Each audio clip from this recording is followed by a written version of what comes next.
World class capital అని పదే పదే డబ్బాలు కొడుతున్న ఆ ప్రాంతంలో భద్రతా చర్యలు కనిపించడం లేదా?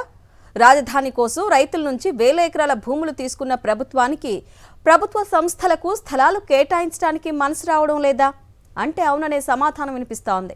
లక్షల కోట్లు అప్పులు తెస్తున్న ప్రభుత్వం ప్రజల భద్రతపై ఫోకస్ పెట్టకపోవటమే ఈ వాదనకు బలం చేకూరుస్తోంది. మరో సింగపూర్ను చేస్తామంటున్న అమరావతిలో అసలు ఫైర్ సేఫ్టీ మాట ఏంటి అన్న ప్రశ్నలు వెల్లువెత్తుతున్నాయి. ప్రజలను ఊహల్లో తేల్చి గ్రాఫిక్స్ మాయాజాలంతో మభ్యపెట్టడంలో చంద్రబాబు తర్వాతే ఎవరైనా. రాష్ట్ర విభజన తర్వాత రాత్రికి రాత్రి మూటాముల్లే సర్దుకుని హైదరాబాద్ నుంచి ఏపీకొచ్చిన చంద్రబాబు ప్రపంచ స్థాయి రాజధానిని కడతానని ప్రజలను నమ్మించారు. భవిష్యత్ ఎంతో అద్భుతంగా ఉంటుందని చంద్రబాబు చెప్పిన మాయ మాటలు విని 29 గ్రామాల్లోని రైతులు తమ భూములను ఆయన చేతుల్లో పెట్టారు. రైతుల నుంచి 55,000 ఎకరాలు తీసుకున్న చంద్రబాబు రాజధాని మాటున తన రియల్ ఎస్టేట్ వ్యాపారాన్ని దర్జాగా నడిపించుకున్నారు. తనకు కావాల్సిన వారికి కారు చౌకగా సిఆర్డీఏ పరిధిలో భూములను కట్టబెట్టారు. కానీ కేంద్ర ప్రభుత్వ రంగ సంస్థలకు చెందిన కార్యాలయాలకు మాత్రం ఎకరా 4 కోట్లకు పైగానే ధర నిర్ణయించారు.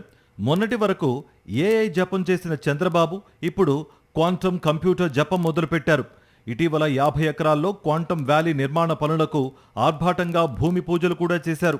మరోవైపు వేల ఎకరాల్లో ఇంటర్నేషనల్ ఎయిర్పోర్ట్ కట్టేస్తాం, ప్రపంచంలోనే అతిపెద్ద స్పోర్ట్స్ సిటీ నిర్మిస్తాం, 1500 ఎకరాల్లో వరల్డ్ క్లాస్ రైల్వే స్టేషన్ కడతాం అని పదే పదే డబ్బా కబుర్లతో చంద్రబాబు నెట్టుకొచ్చేస్తున్నారు.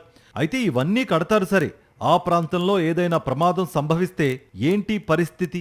తక్షణమే స్పందించేందుకు విపత్తు నిర్వహణకు సంబంధించి ఎలాంటి చర్యలు తీసుకున్నారంటే మాత్రం ఎలాంటి సమాధానం రావడం లేదు. 2 లక్షల కోట్లతో రాజధాని కడుతున్నామని చెప్పుకుంటున్న చంద్రబాబు ప్రభుత్వం ఫైర్ సేఫ్టీపై దృష్టి సారించలేదని గతంలో జరిగిన అనేక సంఘటనలే చెబుతున్నాయి. అమరావతి ప్రాంతంలో గతంలో నిర్మాణ పనులు జరుగుతున్న ప్రాంతంలోని పైపులు తగలబడి భారీగానే ఆస్తి నష్టం వాటిల్లింది. రాజధాని ఏరియాలో ఏ చిన్న ప్రమాదం సంభవించినా మంగళగిరి, తూళ్లూరు, విజయవాడ నుంచి అగ్నిమాపక సిబ్బంది రావాల్సిందే తప్ప ఇక్కడ ఎలాంటి సదుపాయాలు లేవు. భారీ భవనాలు ఎక్కడ నిర్మించినా ఆ భవనాల్లో ఫైర్ సేఫ్టీతో పాటు అక్కడ ఏదైనా జరిగితే అందుబాటులో ఉండేలా ఫైర్ స్టేషన్లు కూడా ఉండాలి. కానీ అలాంటి పరిస్థితి అమరావతిలో లేదు. రైతుల నుంచి 55,000 ఎకరాలు తీసుకున్న చంద్రబాబుకు అమరావతిలో ప్రభుత్వ సంస్థలకు భూములు ఇవ్వడానికి మాత్రం మనస్సు రావడం లేదు. రాజధాని ప్రాంతంలో అన్ని సదుపాయాలతో కూడిన ఫైర్ స్టేషన్ను ఏర్పాటు చేసేందుకు భూమి కేటాయించాలని అగ్నిమాపక శాఖ దరఖాస్తు చేసుకుని చాలా కాలం అయిందట. ఓ 2 ఎకరాల స్థలం కేటాయిస్తే భారీ అగ్నిమాపక కేంద్రాన్ని ఏర్పాటు చేయాలని ఆ శాఖ భావిస్తోందట. ఇందుకోసం ప్రతిపాదనలతో పాటు డిపిఆర్ను సైతం సిద్ధం చేసుకుని ప్రభుత్వం నుంచి అనుమతుల కోసం ఎప్పటినుంచో ఎదురు చూస్తున్నట్టుగా తెలుస్తోంది. అయితే ప్రభుత్వం మాత్రం అగ్నిమాపక శాఖ ప్రతిపాదనలపై నీళ్లు జల్లేలా ఆలోచనలు చేస్తున్నట్టుగా సమాచారం. వాస్తవానికి పెద్ద పెద్ద పరిశ్రమలు, సంస్థలు వస్తున్నప్పుడు లేటెస్ట్ ఎక్విప్మెంట్తో తక్షణమే అందుబాటులో ఉండే అగ్నిమాపక యంత్రాలు, వాహనాలు, సిబ్బంది కూడా ఉండాలి. అలాంటి పరిస్థితి ఉండాలంటే అందుకు కావాల్సిన మౌలిక వసతులు కల్పించాలి. పదే పదే వరల్డ్ క్లాస్ క్యాపిటల్ కడుతున్నాం, కట్టడాలు నిర్మిస్తున్నామని డబ్బాలు కొట్టే ప్రభుత్వం ఆ స్థాయిలో నిర్మాణాలు జరిగే చోట అంతే స్థాయిలో భద్రతా ప్రమాణాలను కూడా పాటించాల్సి ఉంటుంది. కేవలం ఫైర్ సేఫ్టీనే కాదు, రాజధాని ప్రాంతంలో సరైన వైద్య సదుపాయాలు కూడా కరువే.